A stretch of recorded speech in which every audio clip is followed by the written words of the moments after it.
short because I know the main reason we're here is to celebrate you. And I just want to say a few things because recently we've had, first of all, I want to thank the other staff that's here. That's what I want to say first, because the reason I'm still here, I've been here for 4 years now, and the reason I'm here is because of the people that I work with. And in case you don't know this, I think the students know this, but for the rest of you that are here, part of what makes CTC work is because all of our staff, Duke, Mariah, Vince, Teresa, Laura, Fran, Diane, and Cynthia, where's Cynthia back there? You know, we and Donnie, where's Donnie? I don't know where he's at. Mr. Green, you know, all of us, we put our hearts out there for our students. And I just want to say that, first of all. You know, so I'm standing here talking right now, but really that's who I'm talking for. Because we really care about you. You know, luckily we get a paycheck too. but it's not a very big one. And the reason we do this, all of us, and that's what I love about being here, is all of us do this because we care about young people. And when I was a young person myself, it was back in the 70s, so it's quite a while ago, and a lot of people don't know about this, but my people, I'm a Lakota Indian from South Dakota. Our people took a stand against the U.S. government, and we took over a little village called Wounded Knee, and we said, we're not taking it anymore. We're tired of the way our people are being killed and mistreated. And I was a kid at that time, but my family was involved in that.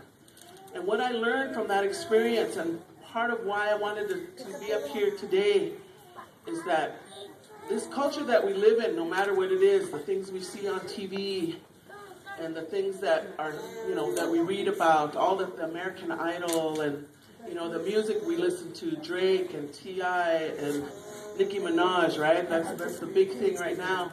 All of these things make us feel good one way or another, right? And that's ultimately what we really want, is to feel good about ourselves. And unfortunately, we live in a world with a lot of poverty, a lot of oppression, a lot of violence against our people, us, you know. And I have this picture in my office, and when we had the old place, I had it as a mural on my wall. And each student, when they would come in and I would meet them, the first thing I would do, in my mind, what I see when I look at you is I see my abuelitas, I see my grandmas and my grandpas from way back. I remember them, you know, walking across the plains or going across the river or wherever they might have been, you know, herding sheep or cattle or whatever their life was like a long time ago, you know. When you think about your parents that are sitting here, or maybe they're at work right now, or maybe they're drunk right now, you know, whatever our parents are doing right now, they went through a lot to get here today. And you think about their parents, they went through a lot to get you here today.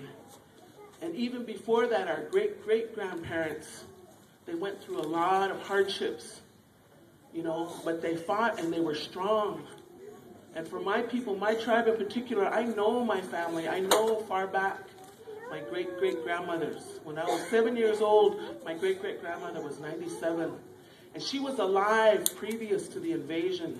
She was alive. She was a little girl living in a teepee when we just had our language, and it was just us and the buffalo. We hunted the buffalo where I lived. And she would tell me about what it was like and how beautiful it was. And nobody was lonely. Nobody was mistreated. Nobody was left out. Everybody had a purpose. Everybody was close together. You know, that's who we are.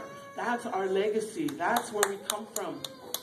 And so when we look in the mirror right now and we think our face doesn't look right, right? How many of you look in the mirror and think, darn, I'm good looking? You know, some of us can do that, but most of us don't. Most of us have criticism, right? Oh, this is too big, this is too, right? I'm not tough enough, I'm not this enough, whatever it is. We have criticism because we compare ourselves to what is shown to us on TV, what's shown to us in popular culture. And they don't show us. They don't show our beautiful faces that look like the earth, right? That we gotta have lighter skin to look better, right? It means we're more intelligent or something. You know, and we start to internalize that stuff about ourselves. But we come from the people that survived genocide. You know, everything against us. And we survived it.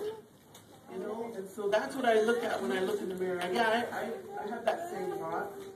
I don't look like, you know, Brianna or, you know, someone like that that's on TV. I have this nose. I have these big shoulders, you know. I have this face, you know. But when I look at those pictures of my ancestors, that's where I come from. This nose comes from my father, and I have 10 grandchildren, and all of them have this nose. And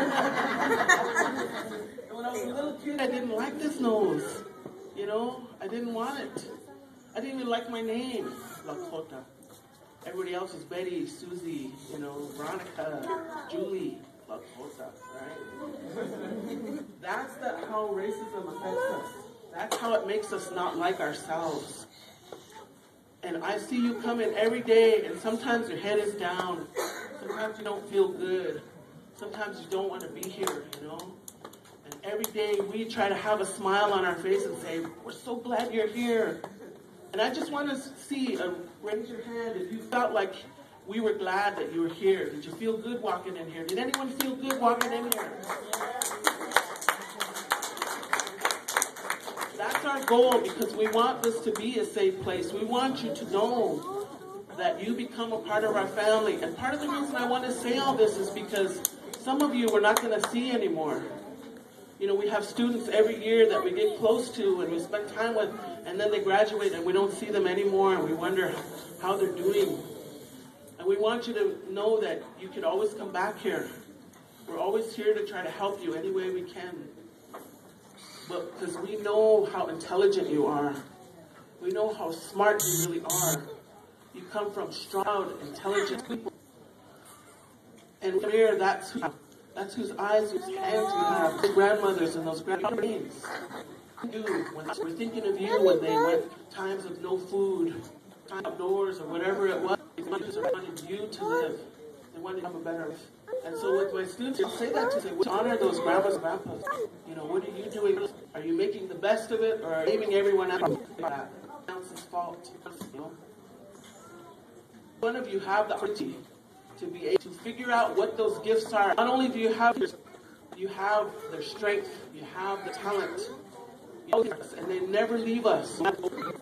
So I want to tell you, good looking. You're talking about grandmas and your grandpa. You're talking about the kids that we have. You look at these babies, right? How beautiful they are. You look at them and you think, oh, precious, how beautiful. You're precious and beautiful. And that's the biggest crime in that makes us bad about ourselves. Make us feel like we're not doing enough job. And finished. You're finished. You look confident, you know? When you walk in, we knew that. That was on your face. Care about it. We know you believe it. So with that, I guess I found that when this thing I have with me in my head, there are so many ways our people said thank you. You might remember maybe somebody or something, or when you eat maybe the food, and I know about when somebody passes the water out for them, right? We have ancestors, we honor those. And so at this moment, I just want to thank you. In your mind, say thank you. Because whatever they went through, so sit here today. Everyone part and maybe we are. And to make a bed for these little ones. Teach them how. But show them. Kids, remember your face when they first come home. Did they see a welcoming face? Or did they see the parent face? What I did with my kids. Parent face, right away is to try to fix them, right?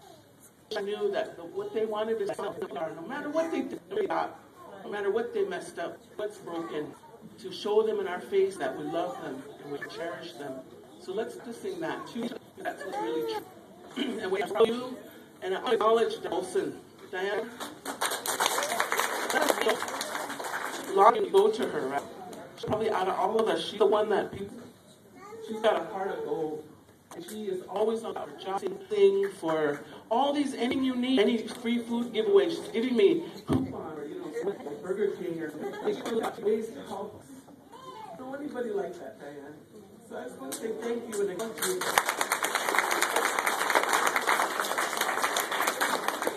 This mixture of people that I know, it changes, things change. last kind of stuff. But for this moment and this time, to acknowledge your friend, because she really did help this person. So I want to thank you. So now, thank you.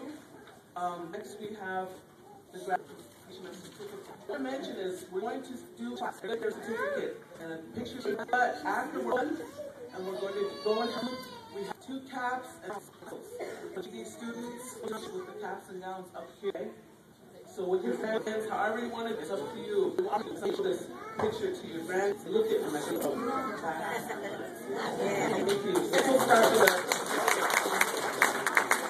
this is a picture for the cheers program.